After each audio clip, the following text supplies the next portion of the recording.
안녕하십니까. 한국혈감협회가 준비한 정신건강 온라인 토크 콘서트 4050 암 환자들의 고민과 걱정의 진행을 맡은 삼성서울병원 암교육센터 조주희입니다. 오늘 이 시간에는 4050 암 환자의 고민과 걱정에 대하여 서울대학교 병원 정신건강의학과 박혜윤 교수님을 모시고 암 환자들이 하는 자주 걷는 질문과 답에 대해서 알아보도록 하겠습니다.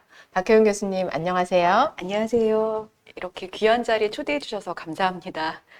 좀 떨리긴 하지만요. 교수님 믿고 최선을 다해서 잘 대답해 보도록 하겠습니다. 네. 귀한 시간 내주셔서 감사합니다, 교수님. 저희가 보통 이 암 환자를 얘기를 할 때 암 진단은 사실 몸뿐만 아니라 삶의 전체에도 영향을 준다라고 많이 얘기를 합니다. 그리고 사실은 뭐 교수님이 항상 말씀하시는 것처럼 심리적 변화와 정신건강 어려움은 굉장히 흔하고 자연스러운 일임에도 불구하고 환자분들이 되게 어려워하는 부분이 투병 중 나의 상태를 알리거나 혹은 뭐 심지어 가족과도 이런 것들을 공유하는 걸 어려워하는데요. 오늘 특히 이 40대, 50대 환자들의 고민과 걱정 중에 첫 번째 사연을 제가 조금 읽어드리고 교수님께 좀 답을 들었으면 하는 주제가 있습니다. 첫 번째 사연을 주신 분은 이제 제가 읽어드리면 저는 8살, 6살 아이의 엄마입니다. 항암 치료를 위해서는 부득이하게 어린 아이들의 곁을 자주 비워야 할 것 같은데 아이들에게 어떻게 저의 병과 부재를 설명해야 할까요? 실질적으로 저희 병원이나 혹은 뭐 암교육센터에 오시는 분들도 아이에게 아직 알리지 않았다. 어떻게 설명해야 될지 모르겠다라고 하는데 어린 자녀에게는 이 암이라는 질병을 어떻게 알리는 게 좋을까요? 네, 참 좀 고민이 되시는 부분일 것 같습니다. 저도 진료실에서 자주 접하고 저도 환자분 뵙게 되면 사실 먼저 여쭙기도 합니다. 네, 지금까지 사실 많은 연구 결과에 따르면 자녀에게도 진솔하게 이야기를 하는 것이 오히려 더 좋다라고 얘기를 하고 있기 때문에, 그리고 저도 환자분들과 여러 경험을 하면서 사실 이야기를 잘 하면 충분히 아이들도 받아들이고 또 아이들이 또 잘 도와줄 수도 있는 그런 상황도 만들 수 있기 때문에 어떻게 설명을 해야 될까에 조금 더 고민을 하시는 부분이 좋을 것 같습니다. 근데 이거는 좀 먼저 이렇게 선행되어야 되는 조건이 있는 것 같아요. 저는 사실 가장 중요한 거는 그러니까 환자분 스스로, 그러니까 아까 어머님이셨는데 내가 스스로 암에 걸렸다는 사실에 대해서 내가 좀 잘 받아들일 수 있을 때, 그때 타인과 이야기를 하는 게 좀 가능하고요. 또 조금 더 나아가서 내 마음이, 그러니까 수용도 조금 어느 정도 되고, 아마 아이가 그 이야기를 듣고 좀 힘들어하는 모습을 볼 수도 있잖아요. 그런 좀 심리적인 어려움을 내가 좀 보듬을 수 있는 정도가 되었을 때. 그리고 또 하나가 아이. 그 이야기를 들을 아이가 준비가 되었다라고 생각되었을 때 이때 좀 시작을 하시는 것이 좋을 것 같습니다. 그러면 구체적으로 만약에 이제 준비가 다 돼서 네. 아이에게 뭐 예를 들면은 뭐 그래 주희야 엄마가 너에게 할 말이 있어라고 할 때 그런 아이와 대화할 때 구체적으로 좀 고려해야 될 점이 뭐가 있을까요? 네, 지금 뭐 말씀 주신 분은 8살, 6살, 그러니까 이제 조금 유치원 내지는 초등학교 1학년 정도의 아이인데요. 아이들은 사실 아이들의 연령이나 발달 수준에 따라서 굉장히 이제 세상을 이해하고 받는 방식들이 굉장히 다르다라고 합니다. 그래서 조금 아이의 눈높이에 맞추어서 설명을 해주는 게 중요합니다. 그러니까 용어, 뭐 병에 대한 설명, 그러니까 꼭 암이라는 단어를 사용하지 않더라도 엄마, 뭐 예를 들면 엄마 가슴에 커다란 혹이 생겼는데 그 혹을 가만히 놔두면 그 혹이 커져서 더 아플 수 있대. 그래서 지금이 가장 치료하기 좋은 시점이라서 지금 하면 좋다고 하셨어. 라든지 이렇게 조금 아이가 알아들을 수 있게 하는 게 되게 중요하고요. 그 다음에 할 때 아이의 반응을 살피면서 아이가 소화할 수 있는 만큼 하시는 게 중요합니다. 사실 아이가 알게 모르게 집안의 분위기라든지 아니면 부모끼리 그렇죠. 하는 대화를 그렇죠, 듣고 그렇죠. 네, 눈치를 조금 챌 수 있거든요. 그래서 아이가 좀 이야기를 꺼내려고 하는데 뭐 이렇게 저렇게 좀 멀리 일어나서 가버린다던가 그러면 조금 아이가 아직 엄마가 꺼내는 이야기, 아빠가 꺼내는 이야기를 좀 받아들일 준비가 조금 되지 않았다는 걸 수도 있습니다. 그리고 너무 서두르실 필요가 전혀 없습니다. 우리가 사실 좀 어떤 중요한 이야기 할 때 우리 많이 하는 게 한 번 날 잡아서 쫙 하는 거 그런 걸 되게 그렇죠, 좋아하시잖아요. 근데 조금 이렇게 어렵고 중요한 이야기는 한꺼번에 쏟아내는 것보다 조금씩 나누어서 설명해도 좋습니다. 네.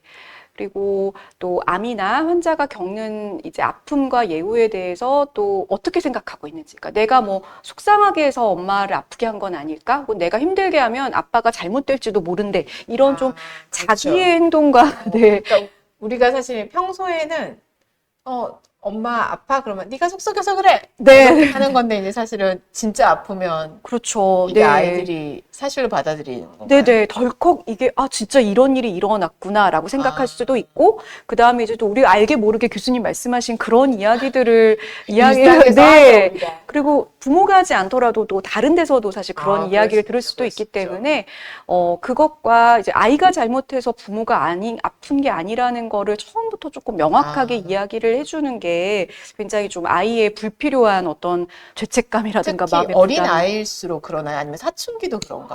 근데 그건 좀 아이들마다 좀 다를 것 같습니다. 그러니까 좀 어린 아이는 좀 더 우리가 상상의 영역으로 조금 더 점핑을 해서 그런 생각을 할 가능성은 좀 더 낮지만 사실 왜 어른들도 병에 걸리고 나면 이게 뭐 내가 뭘 잘못해서라든지 그렇죠.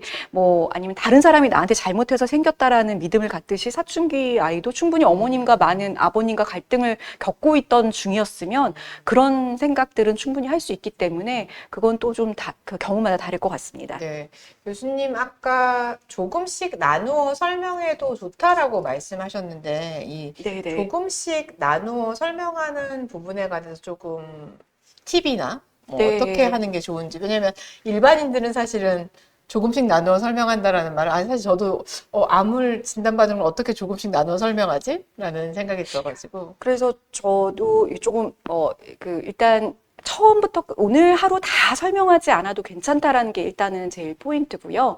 먼저 저는 조금 말씀드리는 건 아이가 지금 좀 어떻게 생각하는지를 먼저 물어보고 시작하시면 어떨까 싶어요. 이미 조금 엄마가 지금 어떤 것 같아? 이렇게. 네네네. 그 아마 뭐 자리도 조금 비웠을 수 있고 또 아니면 뭐 조부모님이 오셔가지고 자꾸 뭔가 원래 부모님이 하셨던 역할 좀 대신할 수도 있고 병원에 간다는 이야기 정도는 하셨을 수도 있잖아요. 그렇죠. 요즘에 우리 집에 그런 일들이 있었는데 너 어떤 생각하고 있었어? 어떻게 생각하고 있어? 이렇게 좀 물어보면 질문을. 네네. 그 질문에 아이가 조금 만약에 대답을 한다. 그러면 좀 이야기할 어쨌든 좀 이게 어떤 준비는 좀 어느 정도 된 거고 네. 그것조차도 만약에 얼버무리고 딴 얘기로 돌린다든지 어린아이는 특히 그럴 수 있거든요. 그러면 조금은 아이가 이야기할 준비 되지 않았고 오히려 그런 엄마나 아빠의 부재나 아니면 다른 분이 돌봄을 맡는 거에 대해서 아이가 어떤 느낌을 받았는지부터 이제 시작하는 거. 그러니까 아이가 진짜 놓여 있는 입장에서부터 하나씩 시작을 한다라고 생각을 하시면 어떨까 싶습니다.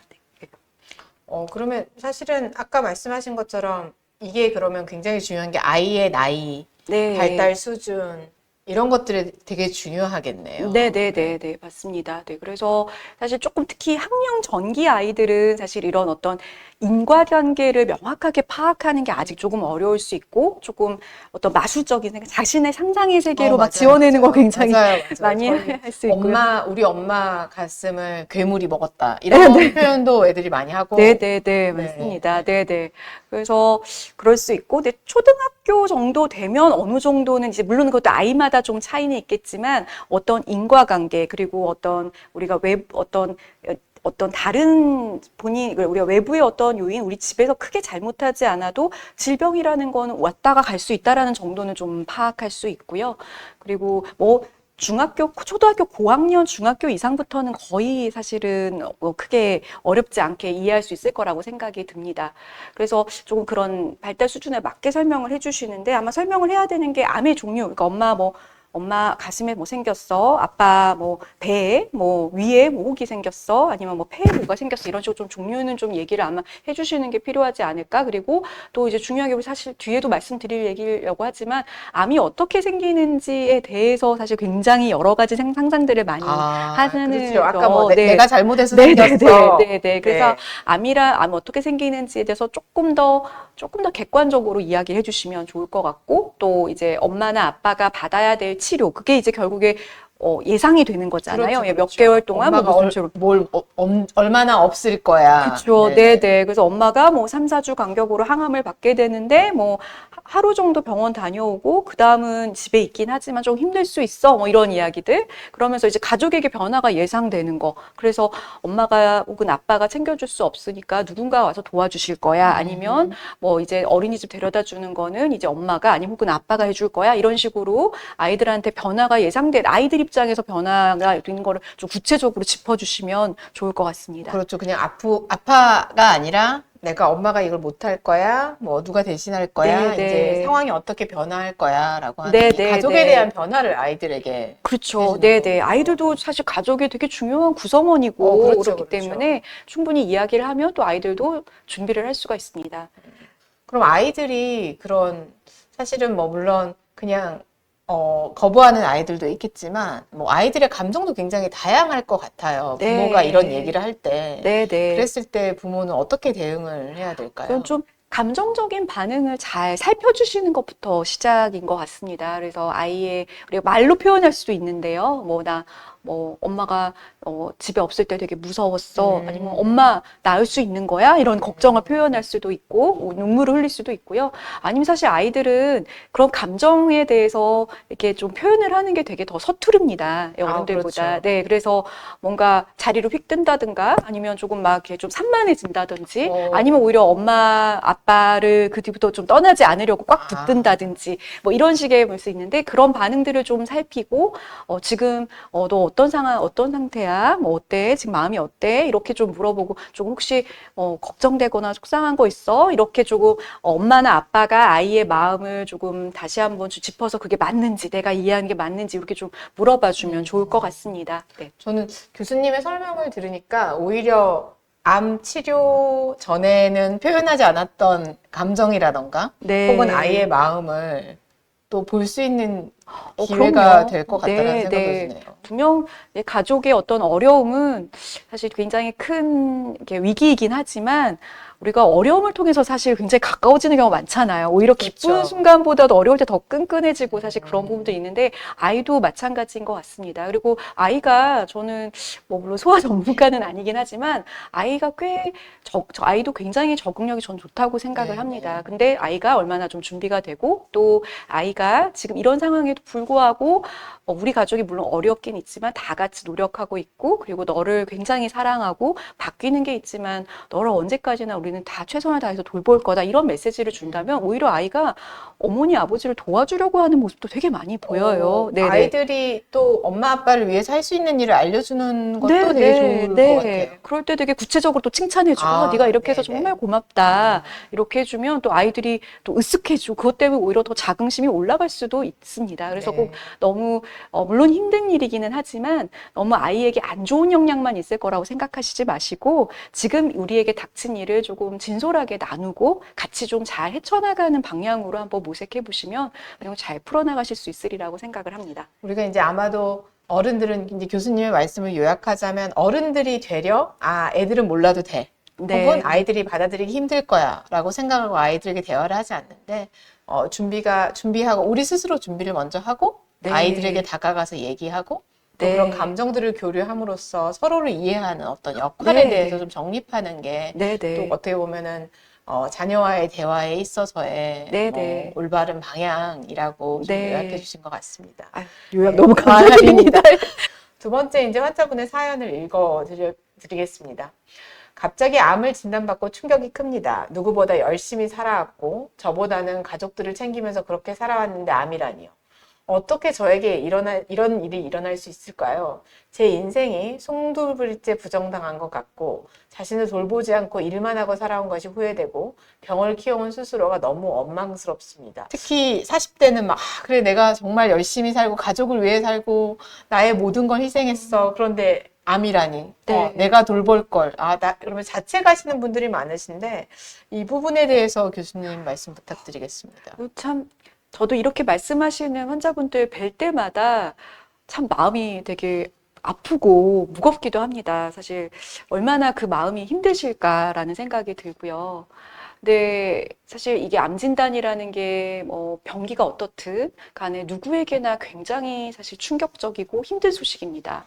그리고 진단 이후에 뭐 검사나 치료는 이제 병원에서 시킨 대로 막 이어나가긴 하지만 내가 이제 암 진단을 받았다는 거, 나 암 환자가 되어서 치료를 하는 상황에 놓여 있다라는 거를 내가 진짜 심적으로 조금 수용하는 데는 상당히 시간이 걸릴 수 있습니다. 그렇죠. 그래서 저는 아마 이걸 뭐 딱 시간을 잡아서 말하기는 어렵지만 최소 몇 개월 정도는 정말 걸리는 것 같아요. 그건 사람들마다 굉장히 다르겠죠. 그래서 그 안에서 굉장히 다양한 감정의 소용돌이를 많이 겪으시는데 많이 이야기하시는 게 뭐 화가 나는 거 앞에서도 되게 그런 부분들이 있으셨고 그다음에 나 자신이나 아니면 타인에 대한 어떤 원망, 뭐 슬픔, 상실, 외롭고 막 불안하시고 그런 이야기를 다양하게 이야기를 하십니다. 굉장히 이 감정의 롤러코스터를 많이 타게 되는데 이거 우선은 정말 좀 나에게 일어나는 감정을 일단 좀 그대로 알아주는 것부터 좀 시작을 하기는 해야 될 것 거부를 하지 같습니다. 말고. 네네네. 어쨌든 이 오는 감정에 사실 좀 어떻게 비유하자면 저는 뭐 소나기 비유도 많이 드리고요. 파도도 비유를 많이 듣는데 이제 오는 소나기 내가 지금 안 맞을 수가 없는 그런 상황인 거거든요. 그리고 생각보다 내가 감정을 조금 알아주고 그대로 느낀다고 해도 그렇게까지 그게 나를 파괴하거나 망가뜨리지 않습니다. 그렇죠. 네, 소나기도 실제 맞아보면은 그렇게 엄청나지 않거든요. 네, 그렇죠. 물론 뭐 제가 뭐 과소평가하는 건 아니지만 그게 알아주어야 우리가 그 다음 단계를 조금 시작을 할 수 있기 때문에 이런 말씀을 드립니다. 그리고 또 하나가 뭐 많이 듣는 이야기시지만 사실 진짜 앞에 그 지금 말씀해주신 분처럼 비난이 정말로 많이 올라오는 것 같습니다. 아, 본인에 네. 대한 비난, 비난. 뭐 또 그죠? 일부는 또 그 옆에 타인에 있는 대한, 타인에 대한 네네네. 뭐. 그런데 이게 사실 이게 분노 덩어리가 이제 어딘가를 향하는 나의 거거든요. 화를, 네. 화살을, 이 원인은 너야. 네, 네. 이렇게 네. 바깥으로 하기도 하고 네. 아니면 안으로 네, 하기도 안으로 하기도 하고 하는데요. 이걸 좀 어떻게 해야 되나요? 우선은 조금 어렵긴 하지만 이 비난을 그냥 조용히 내가 비난을 멈추면 좋겠다라는 정도만 조금 생각을, 물론 이게 바로 되지는 않습니다. 우리가 왜 그 끊이지 않는 부정적인 생각의 스탑 기법이라는 게 있거든요. 그냥 네네. 가만히 스탑이라고 한번 네. 해주는 그런 네. 건데요. 잘 되지는 않지만 내가 이 비난이 나에게 별로 도움이 되지 않고 또 뒤에 조금 말씀드리겠지만 타당하지도 않은 부분도 굉장히 많은데 이 비난으로 내가 굉장히 불필요한 어떤 에너지 소모를 하게 될 가능성이 있거든요. 그러니까 내가 지금 일어나는 화를 비난으로 맞서는 거는 사실 불을 불로 맞서는 거와 좀 비슷합니다. 네. 나의 감정을 다른 사람과 나누는 건 어떤가요, 교수님? 굉장히 좋죠. 예. 물론 이제 이 다른 사람이라고 하는 거는, 조금 이런 내 감정의 어려움을 좀 이해하고 받아줄 수 있을 만한 사람이어야 되긴 합니다. 그렇죠. 네. 또 불을 붙이는 사람이면 네, 곤란하죠. 불을 붙이거나 아니면 오히려 내가 그분을 돌봐야 되는 그런, 왜냐하면 사람들마다 이제 심리적인 또 상황이라는 건 다 다르기 때문에요. 아마 그건 충분히 아실 것 같아요. 그래서 뭐, 예를 들어, 뭐, 암을 이미 경험을 했던, 만약에 또 지인이 있다라면, 네네, 그렇다면 아마 굉장히 큰 도움이 되실 거고요. 뭐 꼭 그렇지 않더라도 내가 평소에 좀 듬직하게 생각을 해서 했던 분들과 내가 이렇게 힘들다라는 걸 좀 사실 이야기하면, 불이 나서 막 물이 끓어오를 때, 우리가 막 끓어 넘칠 때 뚜껑을 열면은 넘치는 거는 막을 수 있는 것처럼 잠깐 김을 빼는 것만으로도 상당한 효과가 있거든요. 그거를 이제 좀 또 정신치료 용어로는 환기라고 이렇게 이야기를 합니다. 그래서 사실 굉장히 그 환기 효과는 꽤 좋습니다. 네, 그걸 생각보다. 이제 잠깐 그거를 네네. 잊고 혹은 표현하고. 표현하면서 약간의 불의 온도가 좀 내려갈 수도 있는 효과도 네, 있는 네, 네, 것입니다. 네, 네. 그러니까 교수님 말씀하신 것처럼 환기하고 수용하고 비난을 멈추고. 근데 이제 앞에 사연처럼 환자분들이 가장 계속 고민하는 게 이미 이제 저희 의료진의 입장에서는 이미 생겼으니 치료에 집중하세요라고 계속 네, 얘기하지만 네. 환자분들이 계속 제가 봤을 때 어떤 분들은 치료가 끝나도 이 질문을 계속 하세요. 네, 네. 왜 생겼을까? 네, 네, 왜 네, 생겼을까? 네. 이거에 대해서는 어떤 게 참 좋을까요? 이 부분은 사실 되게 조금 어떻게 다뤄야 될지 저도 사실 상담할 때마다 늘 고민하고 지금도 고민하고 있는 부분인데요. 사실 우리에게 일어나는 어떤 인생에 일어나는 중요한 일들에 대해서 그러니까 이 어떤 이야기, 스토리를 만드는 과정이 되게 중요한 것 같아요. 그게 일종의 어떻게 우리가 쭉 나라는 사람의 어떤 통합성 이런 걸 유지하는데 사실 그 스토리가 되게 중요하다라고 그러고 그리고 그걸 알아야 또 이제 극복할 수 있다라는 또 생각도 있으시기 때문에 그렇습니다. 그런데 조금 우리가 그 소리를 짤 때 좀 자꾸 어떤 도덕적인 심판이나 도덕적인 맞아요, 인과관계 맞아요. 설명을 굉장히 맞아요. 많이 하는 것 질병을 같아요. 꼭 도덕과 네. 연결시키죠. 그래서 그 부분이 정말 정말 많이 안타깝고 사실 암은 우리가 시간 순으로는 내가 열심히 살아온 이후에 온 것이긴 하지만 어떤 내 삶에 대한 어떤 평가나 성적표나 어떤 심판의 그렇죠, 결과가 그렇죠. 아니라 누구나 암에 걸릴 수 있습니다. 저는 그 그렇죠. 말씀 드리거든요. 아주 어린 한두 살 아이도 암에 걸릴 수 있거든요. 그렇죠. 네네. 실제적으로 그렇기도 하고. 네네네. 그래서 암은 지금 알려진 부분으로는 복합적인 원인으로 발생한다라고 하고요. 그래서 대략 한 암으로 사망하시는 분들 설명할 때 30%는 흡연, 30%는 뭐 식이, 또 10%는 감염, 뭐 이런 걸로 추정을 한다고 그러고, 또 심지어는 무작위로 일어난 돌연변이가 전체 암발병의 한 3분의 2 정도에 그렇죠. 해당된다고 그래요. 그렇죠. 그러니까 딱 말하면 모르는 게 한 60% 그렇죠. 이상 되는 부분입니다. 그렇죠. 네, 그래서 이렇게 잘 알기가 어려운 그런 상황에서 우리가 너무 자신이나 상대방에 대한 도덕적인 판단을 하는 거는 좀 조심하는 게 좋지 않을까. 그러니까 사실일지도 정확하지 않고, 그리고 그 판단을 내가 계속 견지하고 있는 게 또 도움이 되는가. 맞아요. 이 부분도 한번 네. 좀 생각해 주시면 맞아요. 어떨까. 옛날에 왜 번개 맞으면 신이 노여워해서 뭔가 그렇죠. 벌을 받았다 하지만 이제는 아마 번개 맞으면 다 그건 재수가 그건 없었다라고 생각을 하지. 그렇죠. 절대 그게 뭔가 내가 잘못해서 생겼다고 생각하지는 않거든요. 네. 근데 물론 질병은 되게 또 물론 개인의 어떤 생활 습관이라던가 그렇죠. 어려움도 분명히 네. 영향을 줄 수 있는 요인이 있어서 저희가 뭐 절대 아니다라고 단정 지을 수는 없지만 하지만 조금 우리가 좀 더 폭넓게 좀 생각해야 된다는 거 좀 말씀드리고 싶고, 또 제가 이제 그 환자분들 그 투병 에세이에서 그 부분에 대한 부분을 한번 좀 가져왔는데요. 네네. 한 그 이현 작가님은 이현 작가님도 이 고민을 진짜 많이 하셨대요. 그러다가 이제 교수님한테 이제 물어보신 거예요. 도대체 암에 왜 걸렸을까요? 근데 이 교수님 굉장히 쿨하게 랜덤입니다. 이렇게 무작이다. 네네.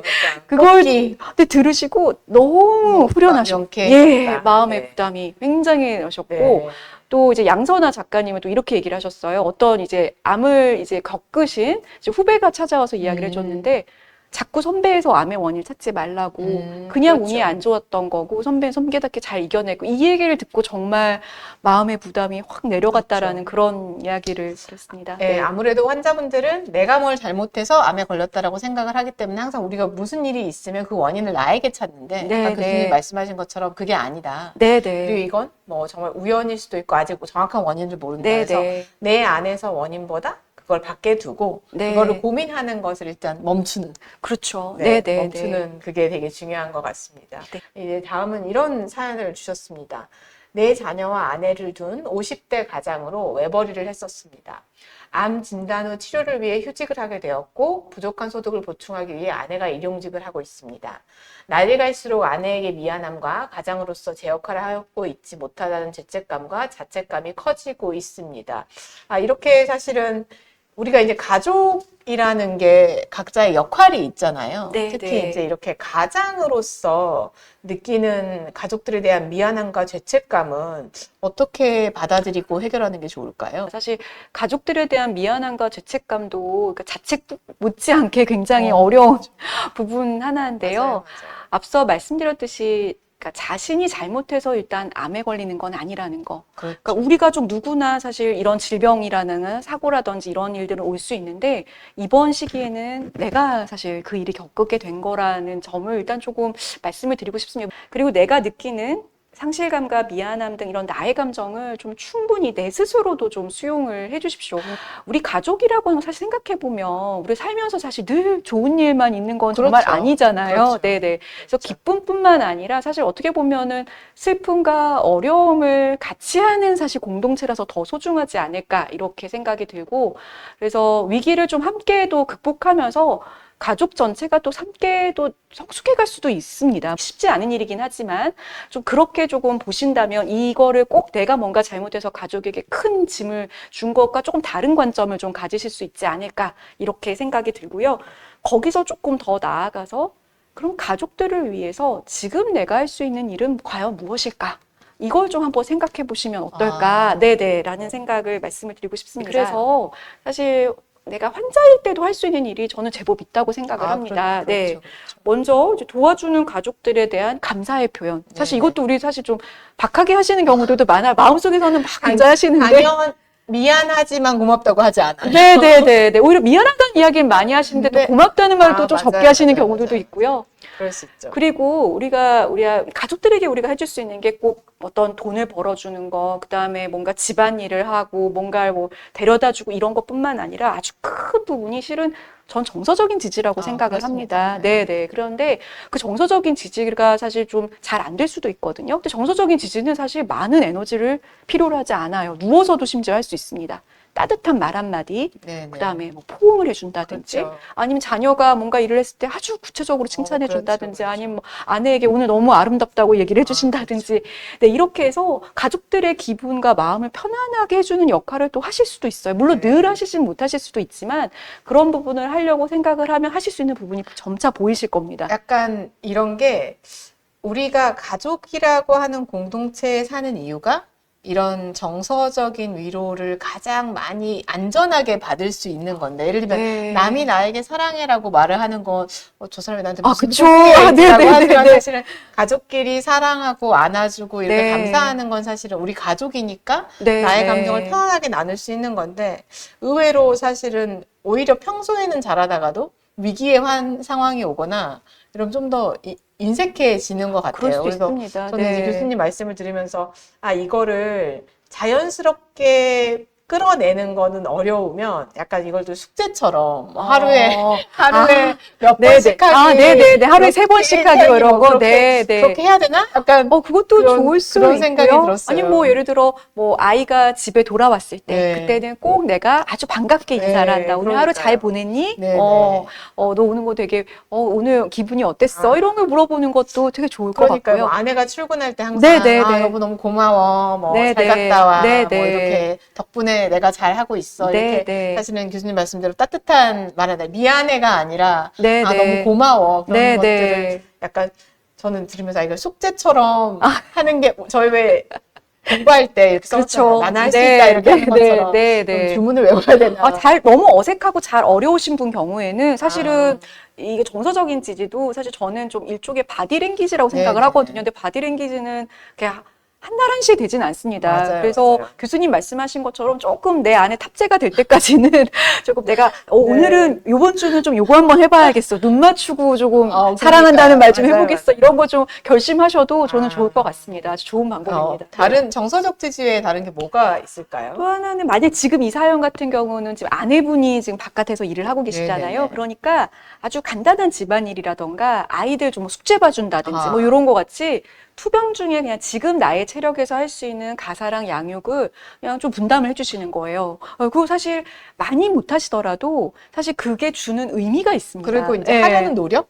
그쵸. 되게 감동받으실 맞아요, 수 있을 맞아요. 것 같아요. 왜냐면 이제. 보통은 그건 내가 원래 안 했던 일이니까라고 생각하는데 네네네. 교수님 아까 말씀하신 것처럼 사실 가족의 역할이라는 거에 어떤 역할의 재정립? 네네네. 그렇죠. 네네. 그래서 그 부분을 조금 하시면 아마 나도 조금 마음도 조금 편안하고 그리고 아마 분명히 도움을 많이 받으실 거라고 생각을 합니다. 네네. 그러면 사실은 이런 가운데서의 내가 아까도 말씀하셨지만 내가 내 이 병을 받아들여야 돼라고 말씀하셨거든요, 교수님이. 그러면은 그 환자들이 특히 남자 환자분들은 이 병을 받아들이면서 본인의 역할에 대해서 받아들임이 그러니까 나는 무조건 가장이어야 돼. 네, 나는 네. 돈을 벌어야 돼. 네, 라고 네. 하는 그 정립에서 못 벗어나서 더 힘들어 하시는 것 같아요. 그럴 수도 있을 것 같습니다. 네. 워낙에 사실 또 우리 한국 사회에 좀 되게 고정적인 또 네네. 역할 이런 상들이 있기 때문에 그리고 또 우리 비교도 좀 많이 하고 네네네. 그러는데 생각보다 가장이 아프신 경우 많습니다. 예, 그래서 우리는 어제나 좀 약간 좀 뭐랄까 좀 이렇게 이런 변화에 맞서서 사실 좀 어떻게 보면 유연해지는 게 좀 더 좋은 것 같고요.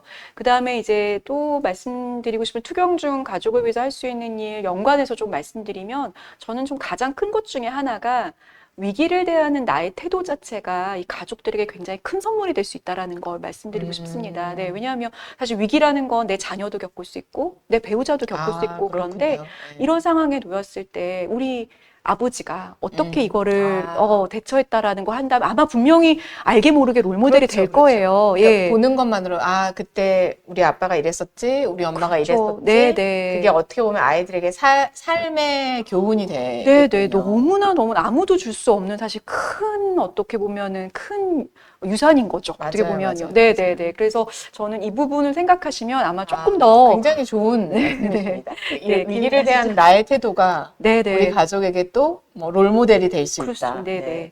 교수님 말씀을 들으니까 예전에 그런 책이 있었던 것 같아요. 저희 암 경험자 중에 한 분이 그런 말씀하셨어요.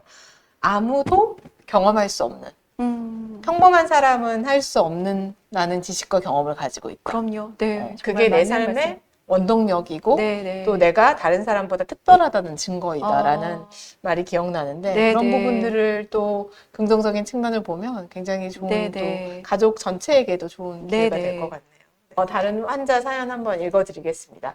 4차 항암 치료 부작용으로 많은 고생을 하고 있습니다. 몸이 아프다 보니 신경이 예민하고 사람들의 작은 행동과 말 하나에도 쉽게 서운한 마음이 듭니다. 특히 각자의 생활에 바빠져 저에게 신경을 못 쓰는 가족들에게 서운한 마음과 그동안 가족들만 바라보며 헌신했던 저의 희생에 억울한 마음이 들기도 합니다. 이럴 때 어떻게 하는 게 좋을까요? 저 이 부분을 조금 투병중 가족과의 관계 관점에서 네네. 조금 보려고 하는데요. 조금 우리가 시각을 이제 환자에서 좀 가족까지로 좀 넓혀서 본다면 암 진단이랑 이제 치료를 받는 그 과정은 사실 좀 환자뿐만 아니라 가족 전체에게 그렇죠, 좀 그렇죠. 사실 큰 네네. 위기자 도전인데요. 그래서 가족도 사실 여러 연구에 따르면 심리적으로 환자 못지않은 뭐 충격, 불안, 그렇죠. 상실감 이런 거 네. 겪고요. 그리고 앞에 뭐 여러 사연에서도 나왔지만 가족의 생활이나 역할에도 사실 좀 많은 변화가 완전히 실제로 변화를 있습니다. 하죠. 네. 그래서 최근에 읽은 책이었는데 이제 실제 그 돌봄을 하셨던 조기현 작가님 책이 나왔던 건데 돌봄은 어느 날 갑자기 닥친다. 질병과 같이. 네, 질병과 똑같은 언제 네. 어디서 누가 어떻게 아플지 예고할 수 없다. 맞아요. 네. 그래서 사실 간병이라는 거가 사실 가족에게 굉장히 낯설고 서투르니까 내가 이 사람을 아픈 사람을 어떻게 대해야 되고 어떻게 도와줘야 되는지를 맞아요. 가족이 사실 잘 모를 수 있다라는 점. 그리고 서툴 좀- 수도 있죠. 사실은 네, 네. 잘하기 어렵죠. 네, 네, 네, 다 되게 처음 하는 거니까. 어려운 일입니다, 사실. 네. 그리고 또 어려운 일이 되는 또 하나가 환자를 돌본다라는 게 우리가 딱 제 생각하면은 식사 챙겨드리고 병원 모시고 가는 거 왔다 갔다 하는 거 도와드리고 이런 정도로 좀 생각하지만 사실 항목을 나눠서 하나하나 짚어보면 굉장히 여러 가지가 있습니다. 전문가죠, 사실은. 돌봄은 네, 네. 전문 분야라고 생각합니다. 네네네. 저도 그렇습니다. 정말 네. 이걸 볼 때마다 이걸 다 어떻게 하실까라는 생각을 맞습니다. 하는데 몸을 돌보는 것도 사실 이제 그거는 환자분이 이제 어느 정도로 몸의 상태가 어떠냐에 따라 다르긴 하지만 식사뿐만 아니라 위생을 챙겨드려야 될 수도 있고 배변 관리도 해드려야 될 수도 있고 뭐 관이나 장루나 뭐 이런 것들 이런 것들도 이제 그렇죠. 계속 돌봐드려야 되고요. 그 다음에 이제 또 병원이 진료가 엄청 큰 부분 아닙니까, 교수님? 저희 이제 스케줄, 정리, 일정 관리, 네. 데려다주기, 게다가 데려오기. 한 곳만 다니지도 않으시잖아요. 아, 암 환자분들 보통 그렇죠. 두세 개 정도 네. 다니시잖아요. 네, 그래서 진료 일정 관리하고 그때 모시고 가고 모시고 맞아요, 오고 맞아요. 그리고 이제 또 치료 어디서 누구에게 치료받고 이거 안 된다라고 무슨 치료할 건 이거를 여기저기 알아봐서 결정하는 것도 결정하고, 맞아요. 엄청난 일이고요. 그다음에 약 가져왔을 때 약을 이제 복용하게 하고 뭐 열이 나거나 통증이 심해져거나 했을 때 이걸 응급실에 데려가야 되는지 맞아요. 말아야 되는지 약으로 해야 되는지 말아야 되는지 굉장히 어렵습니다. 네. 그리고 또 경제적으로도 이제 어떤 치료비나 아니면 치료와 관련된 여러 가지 부분들을 챙겨야 되고 또 이제 저희가 정신건강이기 때문에 또 별표를 쳐놓긴 했는데 정서적 돌봄도 있습니다. 그래서 뭐 환자의 말을 듣고 환자에게 또 지지를 해주고 시간을 같이 보내고 이런 부분들도 있기 때문에 굉장히 사실 전방위적인 네네. 그런 부분이거든요. 그래서 아마 환자분들도 이렇게 정리해놓고 보시지 않고서는 조금 이렇게 필요했나라는 거가 좀 잘 와닿지 않으셨을 수도 있을 것 같아요. 가족이나 환자나 교수님이 말씀하신 것처럼 사실은 그걸 다 하고 있는데 그걸 다 하고 있는지 모르고 그럼요. 그냥 네. 막 보호자는 보호자대로 나 왜 이렇게 힘들어? 왜 이렇게 바빠? 그렇죠. 네, 네. 환자는 또 환자대로 뭘 해줬다고 네. 힘들어해? 그러니까요. 라고 할 네. 수도 있을 것 같아요. 이런 네, 걸 네. 한번 적어보는 것도 네, 어떻게 네. 보면은 기존에 하지 않았던 일들이라던가 네. 혹은 뭐 예를 들면은 필요한 것들 네, 그런 네. 것들을 그걸 리스트업하는 거 정말 좋을 것 같습니다. 예, 그래서 저도 저희 하는 가족 프로그램에도 그런 간병 필요한 목록을 쫙 해서 지금 필요한 것들이 뭔지, 그리고 하고 있는 게 뭔지, 그다음에 더 뭔가 자원이 필요한 건 뭔지 이런 거 나눠보기도 하거든요. 그리고 그래서 환자분들은 이런 거를 어떻게 가족들에게 얘기를 해야 되나요, 교수님? 일단 좀 지금 물론 이렇게 막 이렇게 분석하게 하듯이 이렇게 하실 수 없겠지만 지금 내가 좀 필요한 돌봄 아까 지금 아. 말씀하신 분 같은 경우는 좀 제가 말씀에서 느껴지는 게 내 몸은 힘든데 뭔가 좀 홀로 남겨지고 좀 외롭고 정서적 예, 돌봄. 정서적으로는 좀 힘듦이 있지 않았을까라는 생각이 들고 또 어떤 경우에는 내가 좀 통원을 누군가 같이 줬으면 좋겠는데 그게 그렇죠. 없을 수도 있고 하는데요. 그래서 좀 이때는 되게 중요한 게 명료한 의사소통인 것 같아요. 나는 지금 뭐가 필요한데 좀 도와줄 수 있을까? 나 지금 좀 이거 먹고 싶은데 좀 갖다 줄 수 있을까? 네. 그리고 정서적인 지지 같은 경우 나 지금 오늘 의사 선생님한테 안 좋은 얘기 듣고 되게 많이 우울해, 네. 속상해. 뭐 특별한 말 하지 않아도 되니까 좀 같이 있어줄래? 나 좀 꼭 잡아줄래? 이렇게 아주 직접적으로 얘기하셔도 네네. 됩니다. 실은 좀 어려우실 수도 있겠죠, 네네네. 처음에는요. 그리고 이번에 병원에 갈 때 검사 결과든데 혼자 갈 엄두가 안 나. 맞아요. 이거 예, 같이 가줄 수 있을까? 많은 갈등의 원인입니다. 당일 얘기하면 못 가는데 그럼요. 미리 얘기하면 네, 네, 갈 수 네. 있었을 네, 텐데 네. 사실 그런 환자분들 되게 많이 봤습니다. 아침에 얘기해서 나보고 어쩌란 말이냐. 아, 그렇죠. 연차를 갑자기 네. 내기도 근데 이제 어렵고 그럴 수 환자분은 있죠. 미안해서 그동안 말을 못했다. 네, 네, 네. 물론 미안함과 도움을 받고 싶은 마음 사이 항상 이제 좀 갈등이 있으실 것 같은데요. 그런데 아마 조금 도움을 받고 싶다 그런 마음 왔을 때 한번 얘기를 꺼내 보시고요. 상대방이 또 생각보다 수월하게 괜찮아, 그렇죠. 오케이 이럴 수도 있고요. 아니면 그때 정말 중요한 뭐 일정이 있어서 어려워, 미안해 이러면은 그냥 그거를 또 받아들이시면 되니까요. 조금 얘기를 해보시는 게 어떨까 이런 생각이 좀 듭니다. 만약에 그런데 이제 가족이 사실은 이제 요즘은 1인 가구도 되게 많고 네. 또 이제 뭐 또 가족이 예전처럼 막 대가족이 아니고 네, 네. 예전 같으면 뭐 사실은 뭐 사촌, 팔촌 이게 되게 그랬는데 뭐 그런 데가 없을 때는 뭐 어떻게 해야 되나요? 예를 들면은 가족이 되게 핵가족인데 뭐 부부가 같이 사는데 또 한 명은 뭐 아프다거나 혹은 뭐 바빠서 날 도와줄 수 없다. 그럴 때는 어떻게 해야 되나요? 그러니까 저는 좀 우리가 도움을 받을 수 있는 사람들의 범위를 좀 그러니까 점점 좀 넓히셨으면 어떨까 싶습니다. 사실 굉장히 우리 도움을 요청한다는 거에 대해서 사실 조금 부끄러워하고 조금 이건 안 좋은 일이라고 생각하시는 경우에 사실 좀 어려우실 수도 있지만 사실 우리가 누구나 다 위기 때는 도움이 필요하지 않습니까? 그렇죠. 네, 그래서 전 지지와 도움의 동심원을 넓히기라고 이렇게 이야기를 했는데요.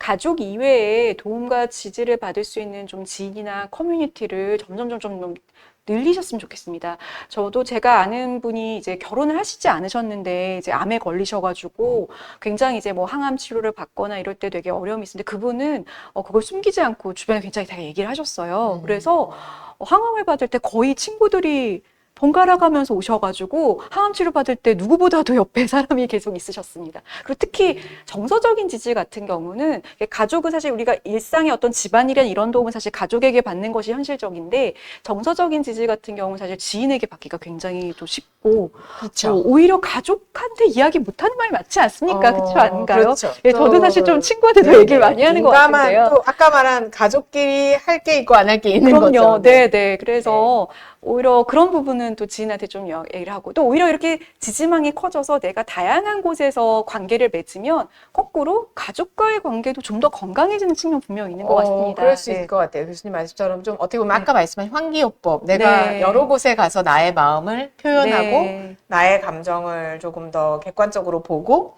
하면 내가 가족에게 그 아까 말한 억울한 마음이라던가 네. 화나는 마음이라던가 네. 이렇게 좀 더 상대로 줄어들면 조금 더 유한 대화를 할 수 있지 그렇죠. 않을까. 네. 네. 근데 이제 사실은 투병 중에는 그러니까 이게 결국은 가족과의 관계에서 내가 겪는 갈등이나 이런 것들도 결국 내가 내 마음을 돌보는 게 힘들어서 그러는 게 아닐까 생각이 되는데 교수님 혹시 이제 투병 중에 환자들에게 본인의 마음을 어떻게 돌보면 되는지에 대해서 조금 말씀해 주시면 좋을 것 네. 같습니다. 조금 이제 뭐 큰 이야기이긴 하지만 좀 그래도 혹시 방향을 설정하시는 데 도움이 되실 수 있을 것 같아서 조금 말씀을 드리면요. 사실 우리가 암 진단 받고 나면 앞에 말씀드렸듯이 내 삶이 좀 그 전의 삶이 다 잘못된 것 같고 건강 습관도 다 바꾸고 싶고 굉장히 좀 마음이 급해지시는 경우가 많습니다. 근데 하지만 조금 우리가 이제 치료 이후에 어떤 새로운 삶을 좀 만들어가는 과정이거든요. 그래서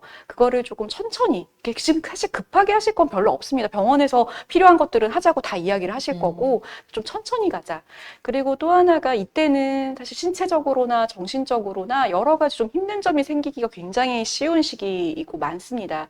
이거를 사실 좀 적극적으로 대처해야 내가 내 마음을 좀 돌보고, 내 삶을 좀 새롭게 꾸려가는 여유가 좀 생깁니다. 그래서 이때 뭐 예를 들면 뭐 많이 아프다든지 잠을 심하게 못 잔다든지 너무 불안하다든지 뭐 이럴 때 혼자서 이게 내가 노력해도 잘 다스려지지 않는다. 좀 저는 좀 쉽게 좀 도움을 구하셨으면 좋겠다라는 말씀을 네, 하다 가지 마시고 맞아요. 예, 예. 저 그러시게 말씀하시는 경우가 굉장히 많더라고요. 참다 맞아요. 참다가 참다 오신다고 왔다. 하셨던 것 같고요. 그리고 확실히 암이라고 하는 일은 거의 많은 분들께 인생을 좀 돌아보는 기회가 되시는 것 같아요. 그래서 이 기회에 근데 이 기회를 좀 내 삶과 나를 좀 이해하는 계기로 삶으시면 내가 어떻게 좀 앞으로 살아갈 것인가에 대한 이제 단서들을 얻는데 굉장히 큰 도움이 될 것입니다. 그냥 누군가가 이게 좋다더라, 뭐 암에는 이게 꼭 필요하다더라, 이거를 막 이렇게 다급하게 막 쫓아가시는 것보다는 나는 어떤 사람인지, 나는 좀 어떤 좀 강점, 장점, 또 내가 뭘 좋아하고, 또 뭐는 좀 하고 싶었는데 하지 못했고, 뭐는 또 좀 굉장히 잘해하고 이런 거를 좀 잘 생각해 보시면 이제 이거를 계기로 내가 앞으로는 좀 이렇게 살아야겠다, 어떻게 살고 싶은가 이런 것들이 조금 더 쉽게 방향이 조금 나오시지 않을까 이런 생각이 들고요. 마지막으로는 사실 늘 좀 말씀을 드리는 건데 안타깝게 환자분들이 굉장히 고립을 많이 선택이라고 말하면 안 될지 모르겠어요. 고립이 많이 되시는 것 같아요. 네. 아까 말한 뭐 사회적으로 내 스스로의 비난, 네. 그리고 분노, 그다음에 네. 단절 이러다 네. 보니까 혼자 있는 게 편해. 많아지시고, 예. 네. 그리고 스스로도 관계가 연락이 왔다고 해도 단절해 버리신다는 게 너무 많은데, 맞아요. 저희가 여러 연구에 보면은 고립되지 않고 이 만나는 사람들이 많고 이 지지를 많이 받을수록 암 치료 속적이 굉장히 좋습니다. 교수님 맞죠? 네, 맞습니다. 네, 그래서 네. 저는 이거 굉장히 많이 강해요. 고립되지 말고 꼭 내가 원하는 형태로 아주 친밀한 건 아니더라지만 다양한 친밀한 관계를 많이 만들어 나가면 분명 혼자 있지 않으실 수 있고 또 거기서 굉장히 또 많은 기쁨과 또 좋은 또 경험들을 많이 쌓아가실 수 있으리라고 저는 생각을 합니다. 네, 그러니까 사실 인간이 사회적인 동물이라고 네. 하는데 이게 질병에 걸리기 전과 걸리기 후가 우리 사회적인 어떤 본성이라던가 우리의 감정이 다르지 않는데 네네. 어떻게 보면 그 질병으로 인하여 나의 마음을 너무나 닫아버리거나 네네. 나의 영역을 너무나 좁혀나가거나 네네. 이런 것들이 나에게 더 안 좋은 네네. 긍정적인 네. 영향보다는 처음에는 나는 이러는 게 편해라고 생각했지만 오히려 부정적인 장기적으로는 네네. 그럴 수 있다라는 교수님 말씀 같습니다. 네, 존경하는 교수님 책 중에 하나인데 뭐 암과 싸우지 말고 친구가 되라 이런 책도 네네네. 있고 뭐 예를 들면 나는 너 너는 너 뭐 이렇게 이런 여러 가지 책들이 있는데 뭐 그런 것처럼 이게 사실은 이게 다르지 않다. 굉장히 중요하고 어렵고 힘든 시간이지만 또 이게 내 삶을 한 번 더 되돌아볼 수 있고 또 우리 오늘 얘기했던 나의 가족에 대해서 한 번 더 생각해 볼 수 있고 또 네. 교수님 말씀하신 그 원을 키워나가는 입장에서 나의 어떻게 보면은 삶을 조금 더 풍요롭게 할 수 있는 네. 계기라고 해주셨는데 이 40, 50대 암 환자분들께 교수님 마지막 그분들에게 꼭 해주시고 싶은 말씀 혹은 그분들이 스스로에게 했으면 좋겠다고 하는 말씀 해주시면 좋을 것 같습니다. 제가 마지막 슬라이드로 이제 준비를 했는데요. 저는 좀 사실 환자분들 강의할 때 꼭 이 슬라이드를 마지막으로 좀 보여드립니다. 사실 좀 어떻게 보면 너무 단순하고 좀 오글거릴 수도 있는 건데 저는 좀 이 네 단어 정도의 마음으로 좀 임하시면 어떨까 싶습니다. 지금의 모습도 괜찮다 말씀드리고 싶고 근데 지금까지 정말 열심히 잘 살아오셨고 잘 해내셨습니다. 예. 그리고 스스로에게는 이 시간, 어려운 시간을 잘 견뎌주고 또 같이 있어줬던 사람에게는 함께 있어줘서 고마워. 예. 그리고 좀 뭔가 해보고 싶고 혹은 이거 가능할까 이렇게 망설이셨던 게 있으면 아주 가볍게 오늘부터 한번 해보자. 암 환자분들도 다 사실 하실 수 있잖아요. 네. 그래서 이렇게 네 가지 말씀을 좀 마지막으로 가지고 왔습니다. 네, 그래서 오늘부터 이제 저희가 괜찮아, 네. 잘했어, 네. 고마워, 한번 해보자. 네. 되게 좋은 것 같아요. 네. 예. 저도 뭘 한번 해보고 싶은지 오늘 가는 길에 고민해 봐야 네. 되겠네요. 네. 그러면 저희 오늘 긴 시간 동안 40대, 50대 암 환자의 고민과 걱정을 함께 들어주시고 너무나 좋은 답변을 해주신 교수님께 감사의 말씀을 드리면서 저희 한국혈감협회 정신건강 온라인 토크 콘서트 마치도록 하겠습니다. 교수님 감사합니다. 감사합니다, 교수님.